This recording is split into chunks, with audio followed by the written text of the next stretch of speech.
That's why people be overstepping our boundaries, and we don't want that. We don't like that, okay?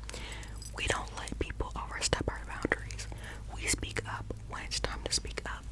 We use our voices because our voices are our power, okay? So Kai and I really helps with, speaking up.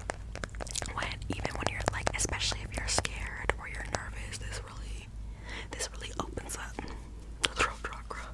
So again, one of my favorite, but it also brings like a sense of like tranquility and a sense of like calmness. So you're not speaking in an aggressive way, but you're like speaking with like conviction and confidence, This one is really cool. I can't wait to show y'all the pattern once I figure out what it's called. It is leopard skin jasper. Leopard skin jasper. Isn't the pattern like so freaking cool? Why are there? Oh, because the crystal. So cool. I love the pattern of this. It is so cool. So this one is like, this is a grounding stone. I believe it's a very like earthing stone.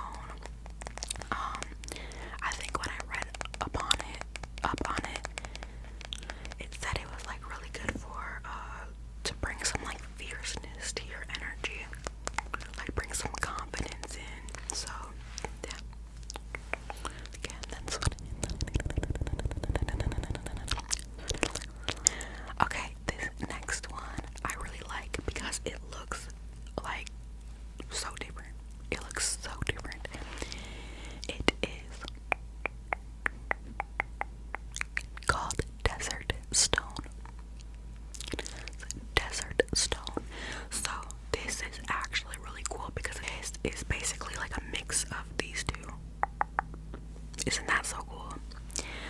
So this kind of has like the same properties as selenite, where it's kind of like cleansing and purifying, and kind of the same properties as rose quartz too, which I'll get into right after this. But I don't really use this one that much. I'm just not as connected to it.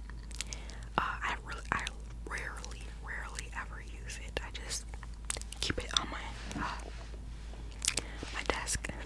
So this is rose quartz. This is also like one of the first crystals I ever even gotten into. I think this is what really got me into crystals and learning about crystals. So that's what it looks like. So rose quartz. I wish I knew like the scientific, like physical makeup of these, but I don't. I just know the spiritual. But if you do, feel free to comment. Feel free to educate. But this is really good for self-love. This is really good. Again, so rose quartz is not necessarily the best for like bringing in love or attracting love. That's carnelian. Carnelian and rose quartz though. Yeah, but rose quartz is really good for like self-love. It's really good at bringing harmony and balance to difficult situations or difficult, situations with partners or family members. And it kind of just brings this like really nice sense of calmness and like a sense of like